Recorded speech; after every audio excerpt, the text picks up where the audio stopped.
Please stand. And, Mr. Don.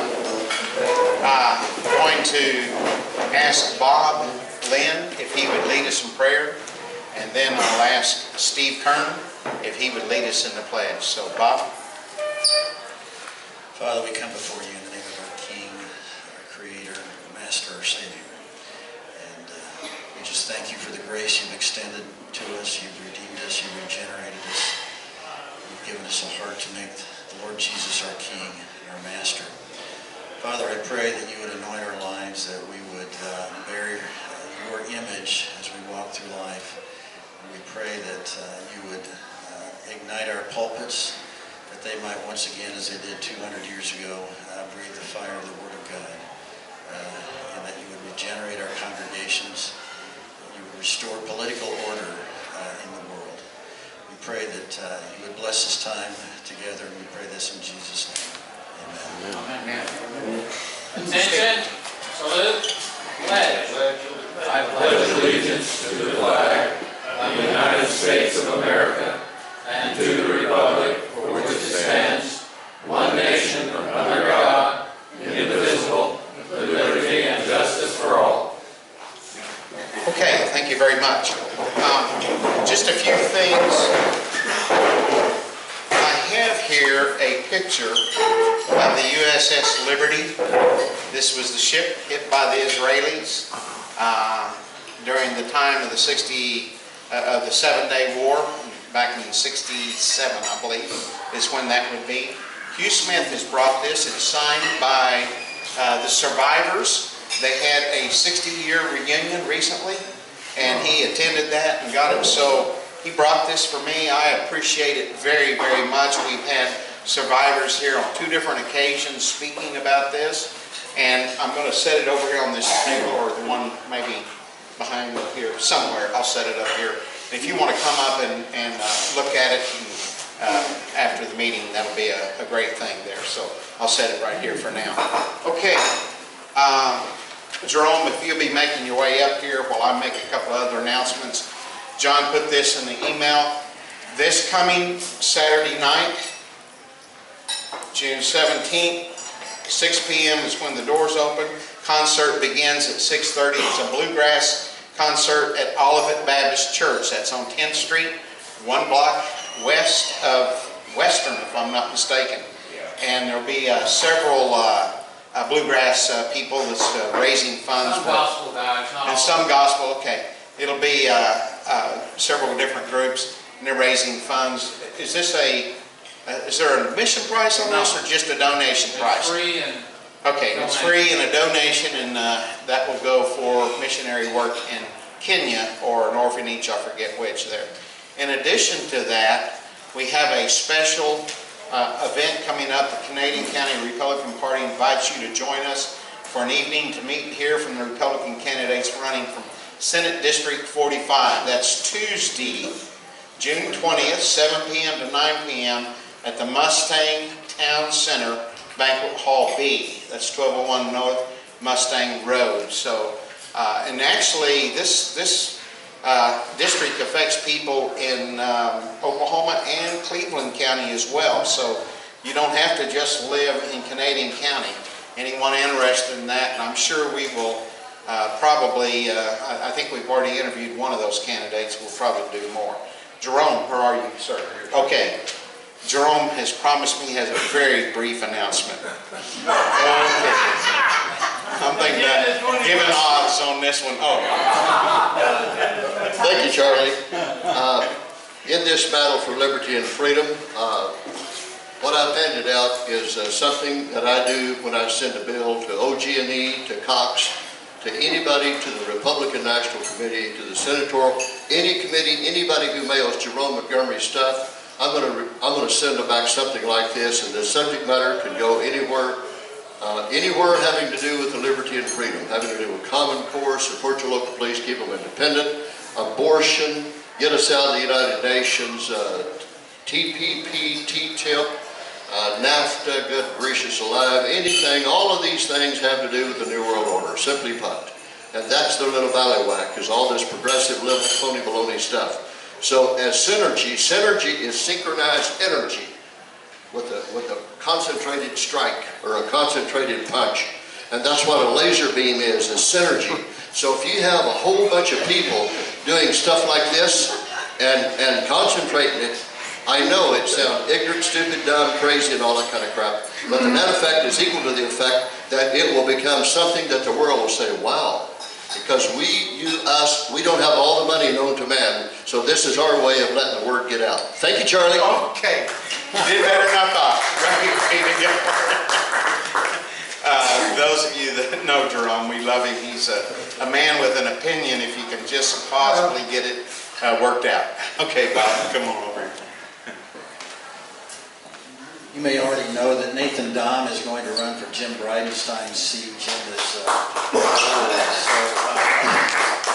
hate to lose Nathan as our leader in the Senate, but next week, a week from today at 5:30, there will be a fundraising event at Rob Standich's house, which is not far from my house, actually. It's down in Norman. Now, Charlie doesn't breathe the air in Norman, for reasons I won't go into, but I could put a mask on. you could. Okay. You could have a breather. But the government there is a little bit liberal. Yeah, it's the People's Republic of Norman.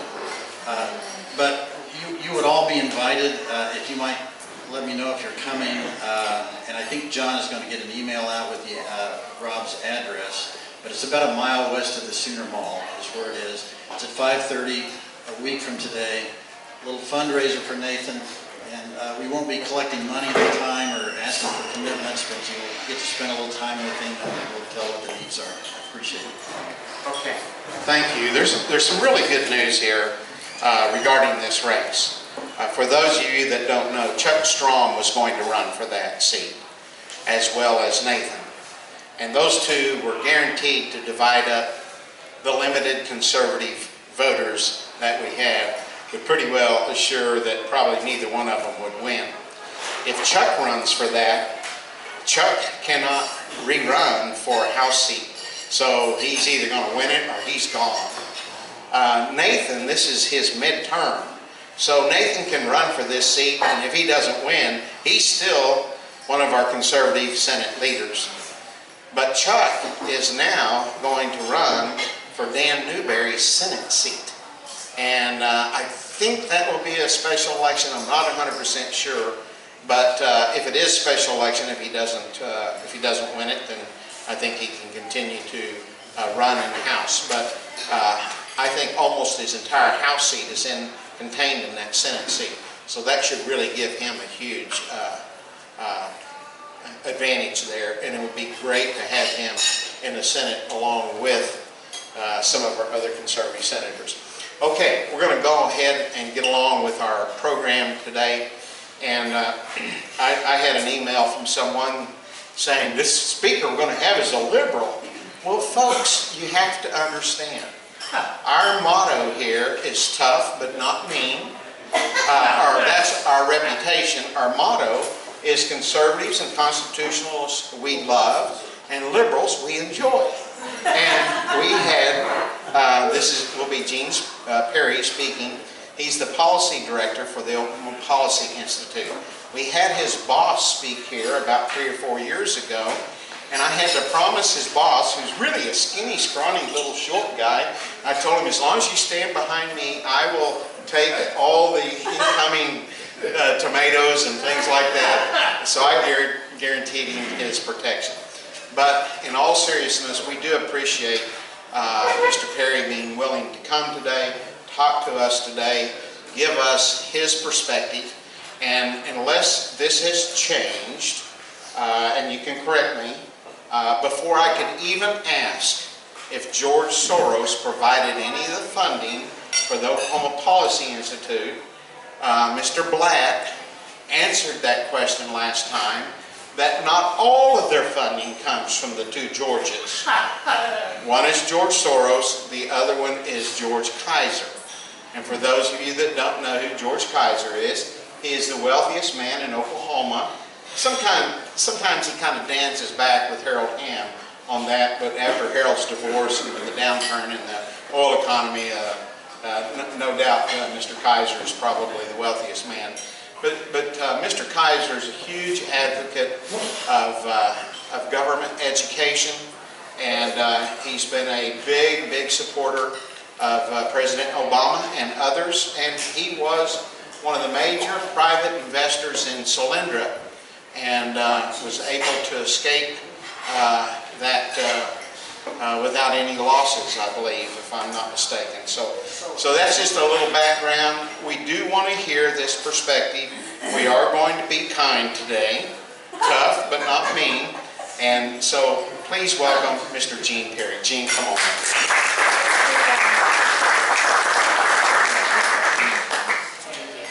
Okay. I just made 2 cents. Oh, okay. I'll get started. Pass these down. Take one, pass them down. You do the same. I'll catch them.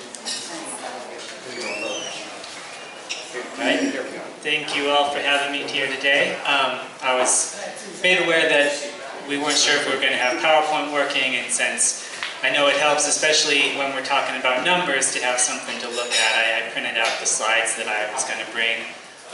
Like Charlie mentioned, I'm with the Oklahoma Policy Institute. We are a state policy think tank. We're based in Tulsa, but we really concentrate on the statewide level and what's going on at the legislature and with the governor and state policies. We are funded by Mr. Kaiser in part. We are also funded by all sorts of Oklahomans, small donors out there. So if I convert any of you today, we're happy to accept donations as a 501c3. But we also try to put a lot of information out there and don't hide that we have a perspective about the policies that we support and that we want to encourage for Oklahoma. But we also try to put out a lot of information that just helps people understand what's going on with the state. So we put out charts summarizing what the budget looks like, how the legislative process works, all sorts of information. And I encourage you to go check that out. And I think you'll find something on there that's useful to you, whatever you agree or disagree with on our positions on the issues. So I was asked to talk a little bit about the state budget and the session that we just had that made some decisions about the state budget, as well as some of the criminal justice policies that were looked at and some of the results from this legislative session. So I want to start talking about the state budget. And really the perspective that we bring to that at Oklahoma Policy Institute is that the state budget and these government-funded services that we have are an integral part to what we do in Oklahoma and to our prosperity as an entire state. I want to share a couple of quotes with you. One is from Mr. Bill Gates, who's the richest man in the world, but he said that government will always play a huge part in solving big problems. They set public policy and are uniquely able to provide the resources to make sure solutions reach everyone who needs them, and they also fund basic research, which is an absolute necessity. And then another quote from 2 political scientists, Jacob Hacker and Paul Pearson, who said, "The improvement of health, standards of living, and so much else we take for granted occurred when and where government overcame market failures, invested in the advance of science, safeguarded and supported the smooth functioning of markets, and ensured that economic gains became social gains."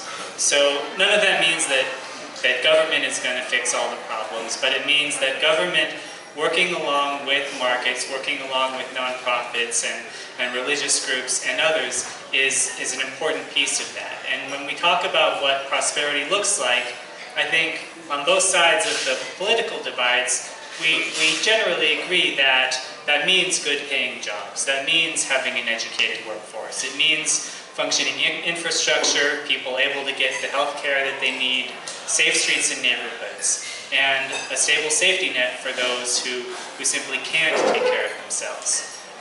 And government is important in addressing all of those issues, or at least playing a role in our solutions to those issues. So that brings me to the state budget. And on the second page of the charts there's a pie chart showing the budget that was just made, agreed upon at the end of last month, and the appropriations to the 10 largest agencies, as well as that red slice there, which is all of the other agencies. So what that really tells you is when you break down the appropriated budget, almost all of the funding is going to those four big areas that we almost all recognize as core services: education, health, human services, public safety, and transportation. And nearly half of it is going to education. Within that red slice, all those other agencies, that also includes things like the tax commission, which brings in the money for everything else. It includes things like the election board, which is running our elections. So even then there's some important services in there.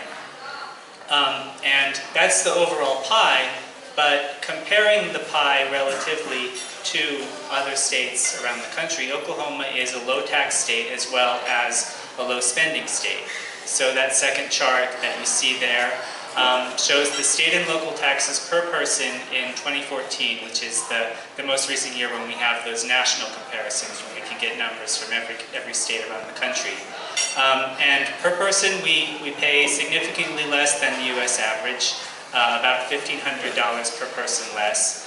We have very, very low property taxes, less than half the U.S. average.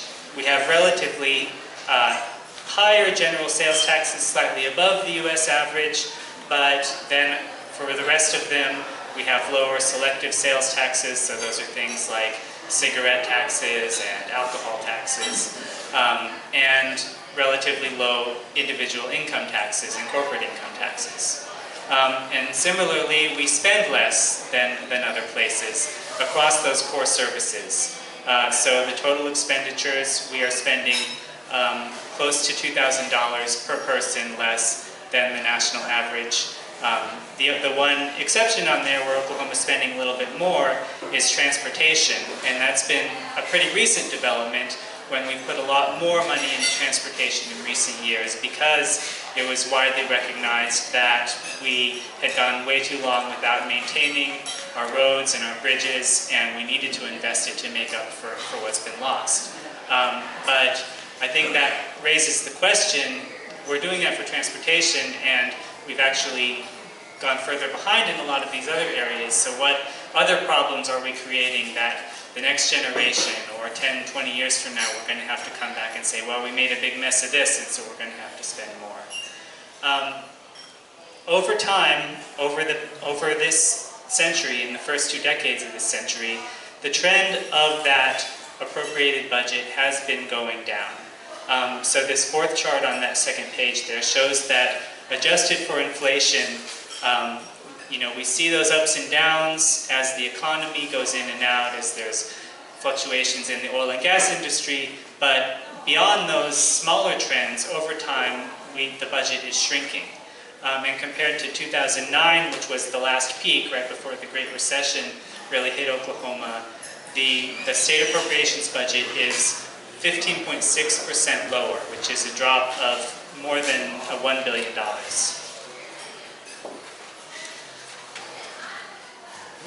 Now, this next page shows you what really happened this year. So that first chart on there, Are you on 3? I am on page 3, yeah. So that first chart on there has, again, the appropriations going back for several years and the different pieces that make up those appropriations. And that red column, second from the right, was the estimate for revenues that the legislature had coming in to this legislative session, what they were looking at based on existing policy, what they would have had to make the budget. And you can see that it's significantly lower, both than what they were able to fund for the previous budget and what they ultimately funded, which was the far right column. So we were looking at that much of a plunge. They brought it back up to what was effectively flat funding. And the way that they got to that, it wasn't a straight path. And I'm sure you're familiar with a lot of the back and forth that they had trying to make a bargain with the Democrats that they would have needed to get 3/4 majority in the House to pass a cigarette tax and a gas tax, which is another one that Republican leadership was pushing, and any other things that might have ended up in the deal to get the Democrats involved. But that all fell apart in the very last week of session. and they came out with the revenue plan that avoided taxes, but replaced the cigarette tax with what they're now calling a cigarette fee, as well as taking away the sales tax exemption for motor vehicle purchases, at least in part, doing a few other things which you can see listed on that second slide there.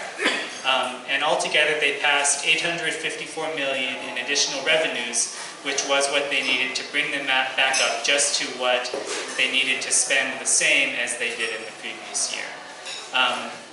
Now some of those were those recurring revenues that we'll be able to use year after year and keep things going, but about $400 million or about $300 million were one-time revenues. So these are things that aren't going to come back next year. And there are other increases in non-discretionary expenses, so the cost of healthcare rising, a few other things. That means that going into next year's budget, there's going to be another $400 million hole that part of it may be made up by economic growth, but ultimately we're going to be looking at a similar situation next year where we have to do whatever we can just to keep things flat, and we'll be lucky if we see any increases. So what has been the impact of that trend over time? So what's gotten the most attention is school funding. And in the past few years, since 2009, Oklahoma's gotten press for making the largest cuts to general school funding in the nation. Now that's not all the funding that's going to schools. It's the funding to the state aid formula that schools rely on to really pay for their general operating expenses, and is most important for paying teachers and for buying basic supplies and things like that. And this chart here shows that that's fallen over the same period as the number of students has increased by more than 8%.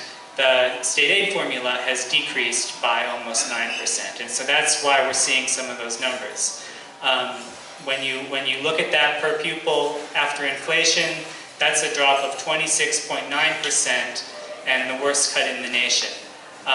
If you look at some of these other metrics, so total state funding outside of the state aid formula, that's fallen 14.4%, 11th most in the nation.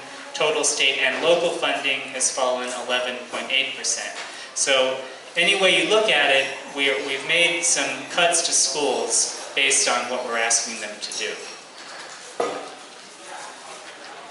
And so that's meant on page 4 here, some examples. We've heard a lot about teachers leaving for other states and other professions. Almost 1 in 5 of the school districts in the state now have gone to 4-day school weeks. It's now 96 school districts that have done that. We've suspended mandates to keep class sizes lower and update textbooks and maintain library resources, and plenty of other programs have been lost.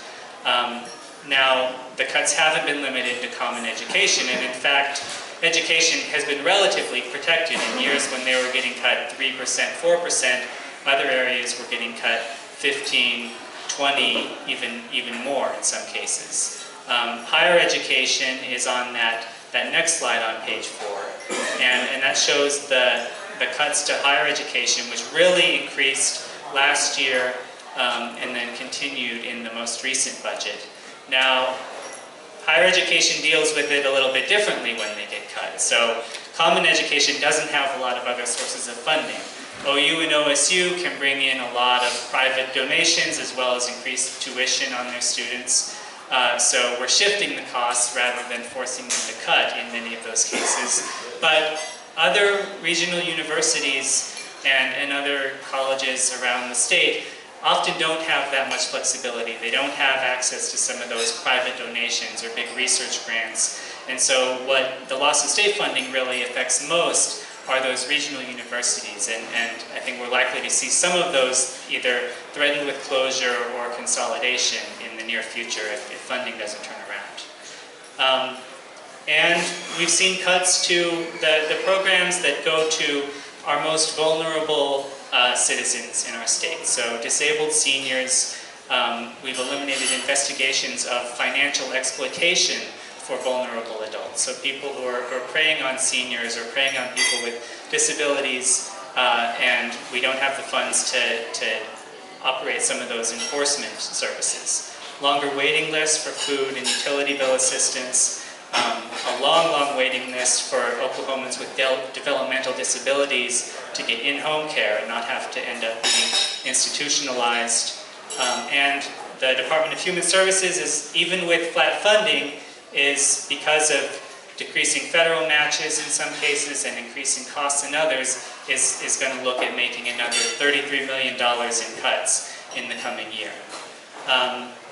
And then we come to public safety. So that fourth chart on there shows that the number of corrections officers in our state prisons has dropped by almost 500, while the number of inmates has increased by more than 5,000.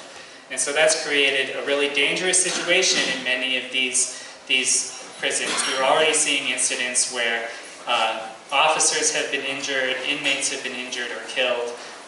The saddest to me is the number. It was about half a dozen of corrections officers who died or were injured falling asleep on the highway because they've been working such long shifts and don't have backup that they just simply fell asleep while trying to drive home. So that's a really serious situation as well. And I think maybe a segue to what we're doing on criminal justice policy as well, because it's not the only solution to this situation is not just to put more money and hire a lot more officers and be able to fix that problem, though we need to do that. But we can also do things to reduce incarceration and make a more smart on crime approach to criminal justice. And we have a lot of debates around this in the state, but I'll say that the reason this is a smart on crime approach is because long prison sentences are not a reliable deterrent either before people go into prison or after people go into prison, because criminals as a group are not long-term thinkers generally. We have a lot of people who are either addicted to a substance or simply just not thinking that far ahead. Most of them don't expect to get caught. And so the prospect of a very long sentence isn't going to stop them because they think they'll get away with it, or they're just acting on impulse and not thinking at all. What's been shown to prevent crime is not a long sentence, but a strong likelihood of immediate punishment. So if we redirect resources away from locking people up for years and years and years at an extremely high cost, and into things like having more officers on the streets, having more services for people who are addicted to some substance, who do need mental health treatment, or some of these other areas to help them not be thinking in such a short-term basis or making bad decisions for themselves, that's actually shown to reduce crime a lot more effectively. And it means that over the long term we can spend less money, have less crime, and there aren't a lot of win-win solutions in public policy, but this is one of them. Now, this year, what ended up happening in criminal justice was that a number of reforms, both to reduce some of the sentences for lesser crimes, and so we're not spending so much money and resources in locking people up for a long time, also to improve the parole process and bring people out earlier but under more supervision, so they're not coming just straight to the street with no resources and nobody keeping an eye on them to make sure they're getting a job, getting back into a community, staying away from crime again. If we keep them in prison for their whole term, then they're more likely to reoffend. But if we release people earlier but supervise them and have this kind of graduated reentry, then we're more effective at making sure that they don't reoffend. So that was some of the proposals that had come out, as well as reducing some of the fees and fines that we charge on people who end up getting charged or convicted with crimes, which have been shown to be a problem because we've increased what we're charging for year after year, but we haven't actually gotten more money out of it. Because frankly, the 90% plus of people who are being charged these fees and fines are already living at the poverty level. They just don't have the money when they can't pay, they end up in jail sometimes for failure to pay, and you just get this vicious cycle. But if you make either ways that they can make a plan to do $25 a month or whatever they can afford, or pay using community service or other ways, then you can get more money and make them a productive member of society. So these are the kind of reforms that got introduced at the beginning of this session. Now, unfortunately, by the end of session, though they had passed through most of the legislature, they died in the very last week because they didn't get a hearing in conference committee. And that conference committee was headed by the legislature, who has been one of the strongest enemies of some of these reforms and some of these ideas. Representative Scott Biggs, who has said that, he said that we need more time to do this, but because of the crisis in our prisons and the large cost that's going to create for Oklahoma, we really need to question, have we already waited too long? But hopefully that's going to be something that we come back to next year and make some of these important changes. What else have I got here? So I have a slide on what could be done about the overall revenue situation, which includes some of the things that were talked about this year, some of the things that Oklahoma Policy Institute has proposed or that other people have proposed. And we expect that these are going to be at least discussed for years to come. And the last one on there is saying that we need to reform State Question 640. To say, you know, this year, a reason they couldn't come up with a deal and a reason they ended up having to do all sorts of shenanigans that they end up facing a legal challenge and getting kicked out to pass some of these revenues is because they needed 3/4 majorities to pass those revenues. Now, for some Republicans in the state, I think there's a new argument for reforming State Question 640, which is that you no longer have to negotiate with Democrats if you don't need a 3/4 majority to pass something.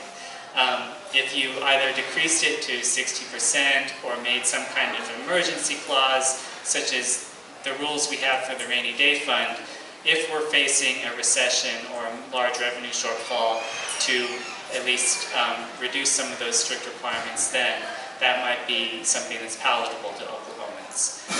But overall, you know, these debates are going to continue because a lot of people are feeling the pain of budget cuts in schools, in healthcare, in a lot of these big areas. So I have on that last slide there some ways you can get more information from OK Policy Institute. We send out daily news emails, we have a blog, and we put lots of reports and information on our website. And again, I'd encourage you to check it out. I really do believe there's information on there that's useful to anybody, whether they're on the right or on the left, or if you don't care about politics, you're probably not going to care about this. But anybody who cares about politics and policies in the state, you're going to get something out of it. And with that, I will open it up to any questions. Excuse me, I'm going to take the liberty to go with this first here. And it's going to be kind of a long setup and get you to comment on this. A number of years ago, I believe it was 1971, 73, the U.S. Supreme Court removed prayer from the classroom. There is a book that's been written called Pray or Not to Pray by David Barton. And what he did was he took that year and about 30 to 33 government measurements, prison population, many different measurements, teen pregnancies, divorce, all these things. And every single one of these measurements was either steady or slightly improving before we removed the 10 Commandments from our schools. From that time on, every single one of these measurements has gone south.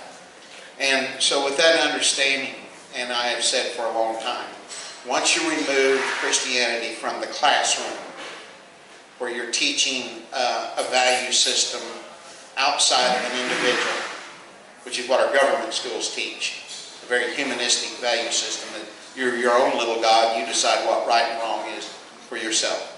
Once you remove that, then you're going to have much more crime, and many of these other problems. So now we're faced with, do we pay for this increase of crime? And how do we pay for it? I'm very sympathetic to the need to pay prison guards more and to probably have more prison guards, because that very bad decision has caused our prisons to explode. And all liberals, when finances are tight, they always want to turn criminals loose, and so they don't have to spend money on incarcerating criminals. But would you be in favor of this concept? And I began to distribute this to some of our Republican lawmakers. I have one document that was created in 2004, which is a summary of over 600 studies of the value of early childhood education. A more recent summary of the value of early childhood education of about 5 years ago. And all of those studies show that children that experience early childhood education benefit from that till about the second grade, maybe third grade. And then kids who didn't have that, they catch up with those kids. And going forward, there's absolutely no appreciable benefit to early childhood education. The largest study that's ever been done, large in the sense of the number of children studied as well as the length of time followed, again verified this very same thing. But it added something else, and it added the concept that too much early childhood education may be creating behavioral problems in our children because there's too much peer pressure there. So with that understanding, wouldn't it be a good idea to totally eliminate our 4-year-old pre-K and go return to the time that we had kindergarten for half day? Now, I'm talking budget and finances here. Give you an example. Guthrie, before we mandated all-day kindergarten, had 4 kindergarten teachers, 4 classrooms. They would teach, in the mornings they'd teach 4 classes, in the afternoon they'd teach 4 classes. Once we went to all-day kindergarten, now we had to have 8 teachers and 8 classrooms. So would you think it would be wise to go back to the half day and to eliminate the 4-year-old preschool? And I know that George Kaiser pushed hard for 3-year-old preschool. Fortunately, we haven't gone down that mistake yet. But if we did that, we could take half that money and put it into prisons, prison guards, and the other half of that money could be used to balance the budget or maybe even give teachers a pay raise. What do you think of that idea? Doing something like that, it would save a tremendous amount. It would cut down expenses we have to do, wouldn't cause a tax increase of already overburdened citizenry paying too much taxes. So your thoughts on that? All right, so that was a long question. Yes, I told you, I warned you it would be. You know, I would say I am familiar with the research on early childhood education, and what my understanding of what it has found is that when you look at the test score increase that you get out of early childhood education, that is what kind of peters out in 2nd or 3rd grade. And I mean, to me, what that says is it's working, but there are other things in our schools that are not working, and so we're losing that advantage that we created at the beginning. So that to me is not an example of it not working. It's an example of, okay, now we need to figure out what in these higher grades is making us then lose that advantage. Let me ask you this question. Does that mean the longer they stay in the government schools, the worse they get? Well, it means that, okay, and what we're talking about is the test score advantage for kids who are coming from difficult backgrounds. Maybe they're living in poverty, maybe they're exposed to crime and violence and other things. And early childhood education has been shown to help those kids reach the level of kids who have strong home environments and keep up with them, which is, you know, the kids with strong home environments, most of them are doing well already. Like they're getting good grades, they're doing well on tests. And it's a way to help all of the kids because we have a responsibility to all the kids. And another thing that research has shown is that even though the test score advantage kind of peters out, when you look at some of these really long-range studies and the metrics like, do they have a job? Have they stayed out of prison? Early childhood education is actually associated with an increase in those kind of responsibility metrics, long-term life metrics. And so I think what we're seeing is not that it's making behaviors worse, it's actually making some of these most important behaviors better outside of academics. Now it's a hard thing to study, and there's, since you have to have a whole lifetime to see some of these things play out, but I think that's what our understanding of it is. I know that the home experience is still the most important thing to a child. Like, we're not going to be able to do things just from the outside, but it's also true that kids who don't have that, we can't go in and invade their home and say, okay, you're going to do this instead, in many cases, because that's simply, not the right thing to do. It violates people's rights, and so we do what we can as a society to help those kids who don't have those advantages at home and don't have a strong family. Okay, I've got one more, and then I'm going to turn this to everyone else here. This one won't be as long, folks. Okay. The last 2 years, we've had legislation. We'll basically just say create educational savings account. The final version, year before last, version issued, would have done 3 things. Number one, if you had a student in a classroom in a government school, and you decided to take that child out and send them to a private school, you would give choice to the parents. You would empower the parents to direct the educational choice for their children if they believe that that child could get a better education somewhere else.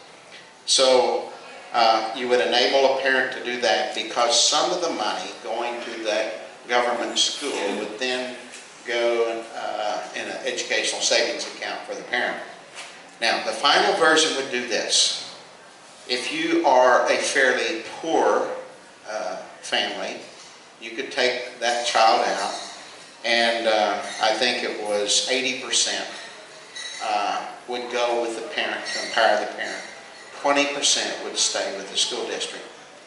This year, if you were wealthy, 50% would go with the parent, and 50% would stay with the school district. This year, it varied just a little bit. Rather than all of that staying in the school district, it'd go back into the fund, which would then increase the amount of per pupil spending across the board in the state of Oklahoma. So, if this year's version had passed by Senator Stanridge, it would empower parents to make educational choice for their children. You would have increased the per pupil funding, and you would have reduced classroom crowding, overcrowding, so-called overcrowding, because that student wouldn't be there. And yet, it's the educators that oppose that.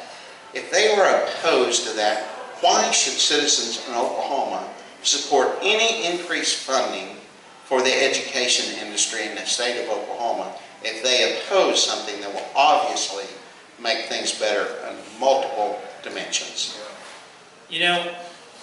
I would say that educators opposed it because they were not persuaded that it would increase school funding. And in fact, what it would be doing would be taking state dollars and sending them to either education savings accounts or private schools. So, you can make various claims about class sizes, but fundamentally, you're taking some money and you're taking it out of our public schools and sending it someplace else. And so that's what it came down to for a lot of people. I think one of the biggest concerns that I have about that kind of proposal is that, one, the dollar amount that we'd be talking about is not enough to get into most or any of the private schools that we have today. And so you could see it go a couple of ways. You could see only families who already had a lot of other resources and could have done it anyway without that subsidy are going to then just get some extra money from the state to pay for their kids' private school. Or you're going to see some new kinds of schools pop up. Maybe they're virtual schools on the internet. Maybe they're very poorly staffed and really trying to do private education on the Jeep. And I think you can see some people put a lot of money into marketing to convince parents to take their kids to these schools and not put those resources into the actual job of educating kids. And so that's the big thing I'd be concerned about. So are you suggesting that the parents are too stupid to understand whether their kids are getting a good education or not? You know, I wouldn't call it stupid, but Okay. I think we know from our economy that marketing works. Like, we drink Coca-Cola not because it's immediately the most delicious thing, but because they have spent billions of dollars over years to convince us of that. And that's something we need to be mindful of when we're talking about things that are more important than our soft drink choice. Do you think the schools market their product? You don't have to answer that. All right. Assuming the Supreme Court is going to require a special session to reconsider these late considered budget bills, do you think that the governor ought to require reconsideration of the criminal justice bills? I would support her doing so. I don't know that she would. I suspect that if the Supreme Court rules against some of those revenues, that they still actually would not be able to call a special session. It would require the governor or the legislature to call the special session. I think if the Supreme Court takes out a lot of the revenues, it's likely that they would do that. But I think... Well, his question was, should the governor call? Yeah, I think she should. I don't think she would include criminal justice just because everybody is going to be fighting so much over the budget stuff anyway that they're not going to want to take on this other thing. But, you know, I have to make that decision. Yeah. I'm Jim. Thank you for coming into the lion's den. I'm for 640. I mean, couldn't the legislature, what's wrong with asking us, the people that are going to pay, how much tax we want to be taxed under 640? What's wrong with that? You know, sending measures to a vote of the people is an important part of that, and it's something that we may need to do to increase revenues. I would say that we have a legislative process for a reason, and it's really hard to legislate through ballot initiative because you have to make things, you know, much simpler than they are in reality. And I think we saw that in the problems with State Question 779. So they came up with this package. They said, we're going to do a sales tax. It's going to go here, here, here, here, and here. And people voted it down because they didn't agree with the places that it had been allocated to, or for this reason and that reason. And once it's on the ballot, you can't say, okay, well, how about this? You just don't have a lot of flexibility to figure out what's going to work best. And so I think we have we don't throw everything to the ballot for a reason. We have a legislature for a reason, and we need to make it possible for them to do their jobs. Well, that log rolling was done on 779 to dish that out to higher ed and VOTEC and special ed as well as education to get more people on board. Are you saying that it backfired them? I think it backfired. Okay. Up until the late 50s, the state of Iowa had a lot of little schools all over like Oklahoma now does. In the late 50s, the state pushed for everybody, all the schools to consolidate. It saved so much money with duplication of principals and all that stuff. They have been doing it again in the last 10 years. Does your organization push for that in the state of Oklahoma? I think we should consolidate. I think it makes sense to consolidate in a lot of places, especially as a lot of rural Oklahoma has been losing population.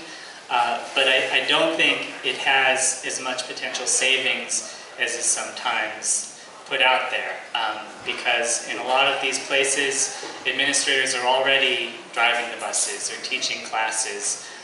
You can save a little bit, but when you really break it down and look at what we're spending on administration, if you zeroed that out and put it all into instruction statewide, it wouldn't change our state's ranking on instruction. We'd still be 48th or 49th. There's some money there, and there's also some efficiencies there in just making things work better and having the staff where you need it, but it's not the solution to our big funding problems, I don't think. Well, mine was the same thing. Have there been any studies done on this? Any legitimate studies on it? Because everyone that I've talked to said that same thing, that consolidation needs to be done, and we'd save a lot of money, but I don't know whether that's hearsay. You know, it's something that people have talked about for a long time and then not done, because every rural area loves their school, even if they think somebody else's school should be consolidated. So. I was going to ask you about going back to 640. You made a comment earlier that the reason why the budget was a problem was because they had to get reinforced of the vote. Well, correct me if I'm wrong, if they would have cut, then they'd only need 50%, wouldn't it? 51%. Is that correct? That's correct. And the reason that they didn't do that is because they knew that it would be extremely unpopular. They knew that Oklahomans were fed up with cuts to schools already. They were extremely worried about cuts to some of these services for seniors and for others, and so the legislators worked really hard not to do that because of what they're hearing from constituents.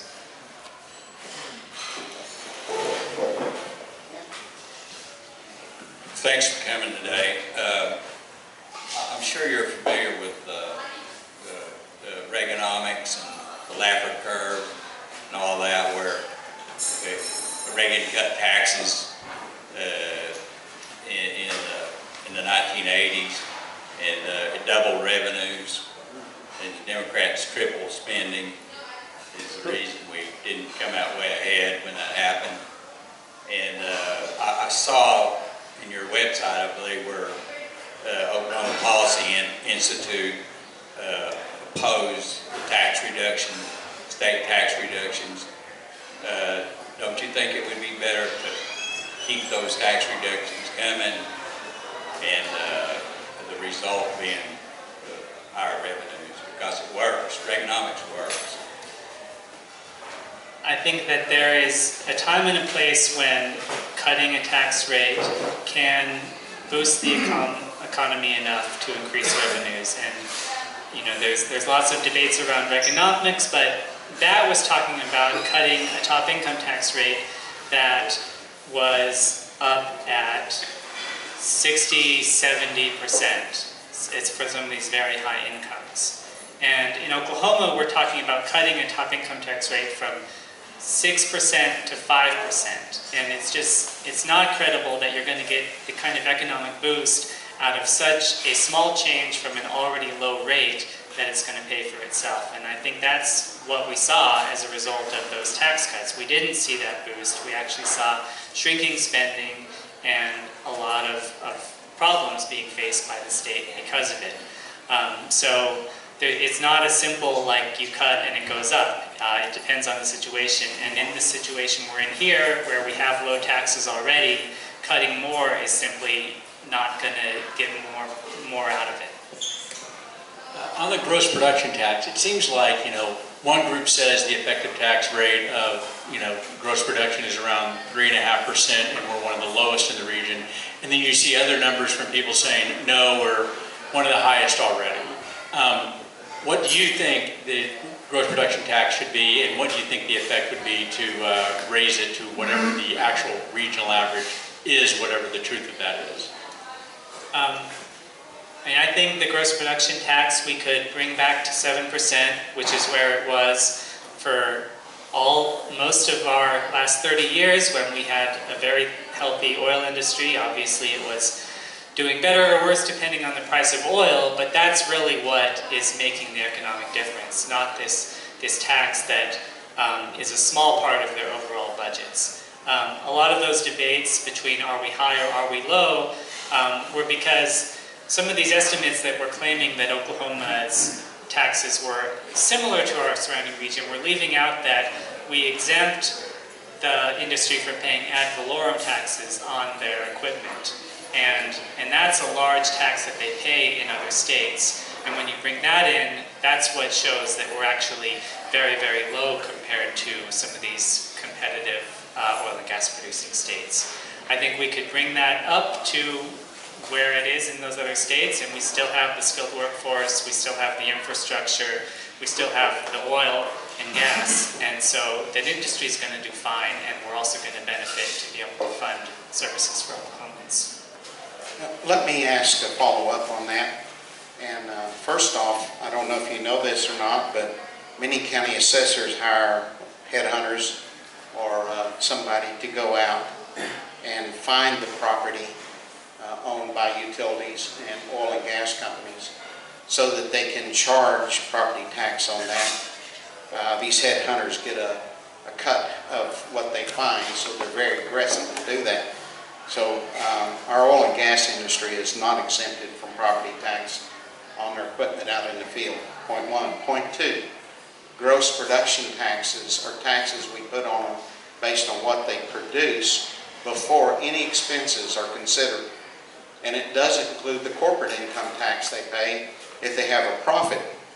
Now, when we made the special, and that's been adjusted a little bit, the special reduction for the horizontal boys, back when that was experimental, we did that to incentivize that industry.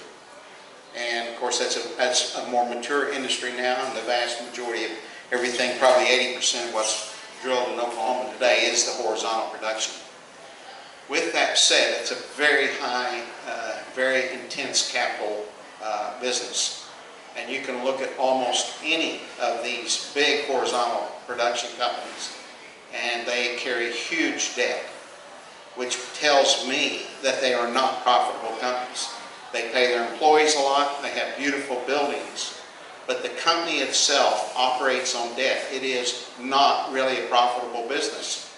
And so are you suggesting our oil and gas industry is actually healthy in this state, and that we could tax them more and somehow not be harmful to them? You know, they are leveraged, they take out a lot of debt because they know they can use that to invest in wells that are going to have even more profits over the long term, and they really work on these much longer term scales. And the fact of it is, when they're looking at the economics and making that decision of whether or not to drill, the price of oil and gas is going to fluctuate up and down by as much as 50%. And so that's what they're considering. That's what was going to make that decision for them.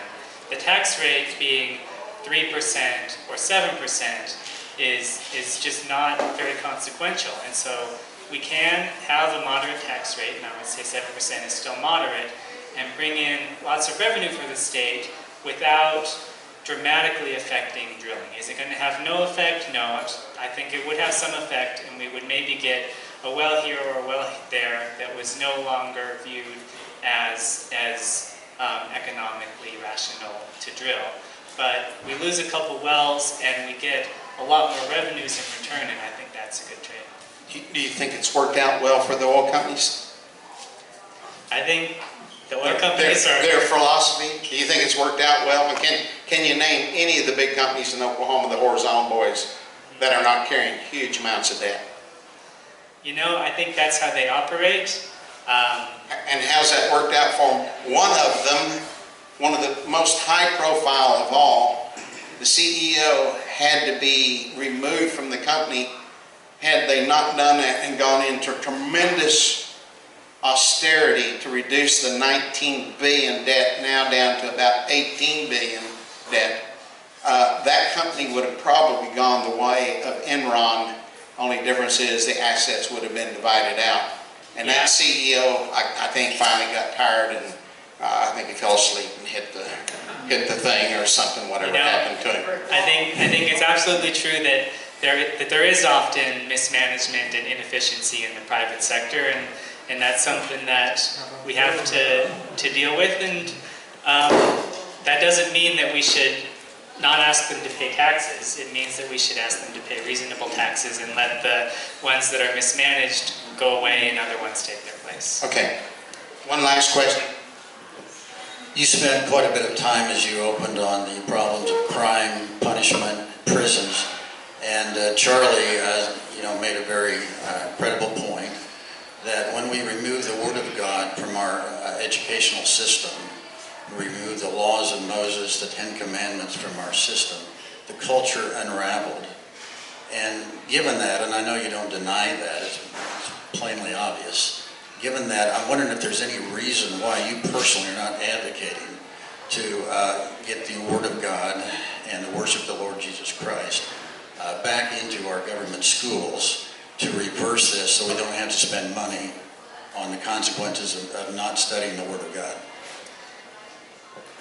I would argue with the argument that our culture has unraveled. I mean, I think we, obviously have problems still, but there are many ways in which our culture has improved over the past decades. There are others that which we've fallen behind, or which new problems have emerged, and that's just part of human history. My concern with bringing Jesus Christ into public schools, one, as a Jew, that doesn't quite work for me. And also, I mean, what that means is that then we're having the government decide what we're teaching about Jesus Christ. And there are lots of arguments about that between Christians. There are lots of arguments between people who aren't Christians. We simply don't want the government coming in and saying, okay, this is our religion that we're going to teach to our kids. That's really a decision that belongs with churches, with synagogues, at homes, and we're all better off as religious people and as citizens of a democracy not to have that interfering in schools. Okay, I'm going to ask JT. I actually said one more question, but I am going to ask JT to close in prayer after that. And I'm sure as a Jew, you wouldn't have a problem with the Ten Commandments being on the wall of our schools. The Supreme Court removed that, and one of the justices said, well, we can't have that. They might actually look at them, and they might obey them, and we can't have that. So out with the Ten Commandments, and as a Jew, I'm sure you could appreciate that. My final question here is, I have grown sick and tired of hearing, and John Eccles said it this year, that we need to spend more money on education so that we don't put so many people in prison. And when I began to hear that a number of years ago, I have a special file at home that's getting quite thick. And all the articles in this file are educators that have been convicted, not charged, but convicted of a crime. There's 2 college presidents in there, multiple superintendents and principals, and dozens and dozens and dozens of teachers. And we hear today about a teacher shortage, and this doesn't account for all of it. But I'm sorry, folks, we're having an average of almost 1 teacher a week that has to leave, on average, has to leave the classroom because they've been charged with a crime. Now, crime is a matter of character. It's not a matter of poverty or anything else. And again, I go back to, you don't want to teach the tenets of Christianity. Let's teach the character, biblical character that we find. And if we did that, we wouldn't be losing so many teachers perhaps, and we wouldn't have our prisons and our jails filled. But throwing more money at education, as one of our founders says, you might simply, if you do this without morality, you might simply teach people of low character to be better criminals. Any thoughts on that? And we will stop. Sure. I would say that problems with teachers doing things like that are awful. They're just awful, and they shouldn't be around kids.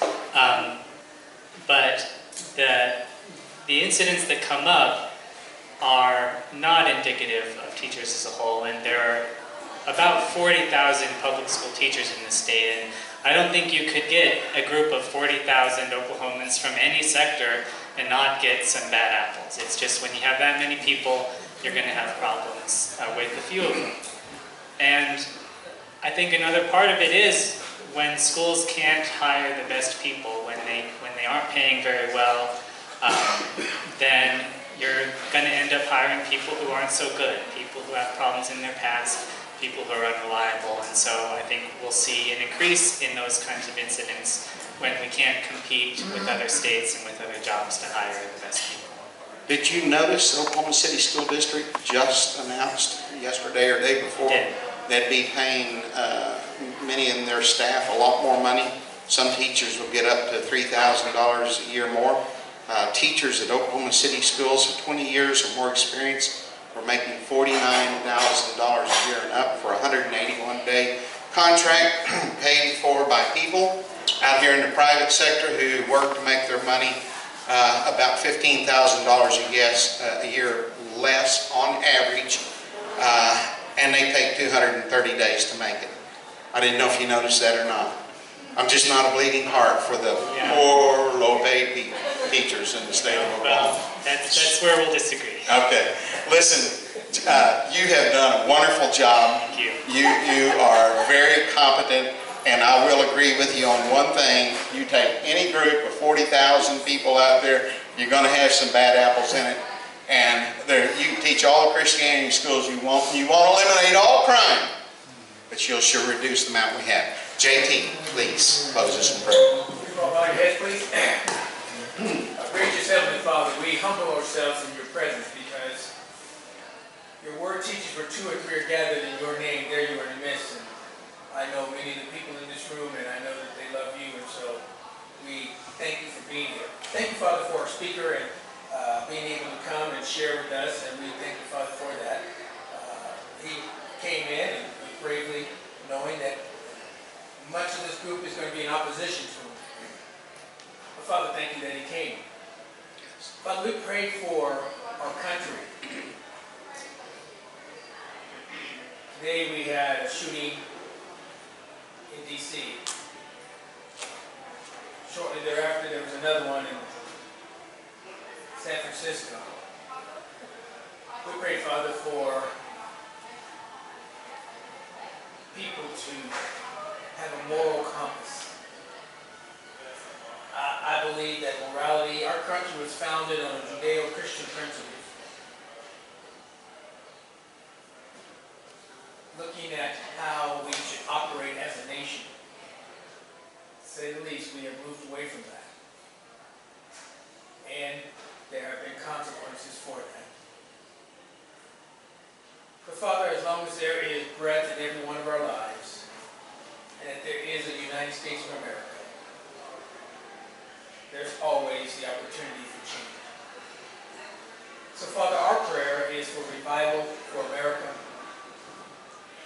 protection, a hedge of protection around our spiritual leaders, our government leaders in D.C., and also here in Oklahoma City, because they need it. They get a lot of criticism, and they get it from me, but they also get encouragement. So Father, we ask that as we leave here today, that we will be better informed, better prepared for things that are happening. May our budget get fixed. May our jails get fixed. May our hearts get fixed. And it's in Jesus' name we pray. Amen. Okay, thanks for coming.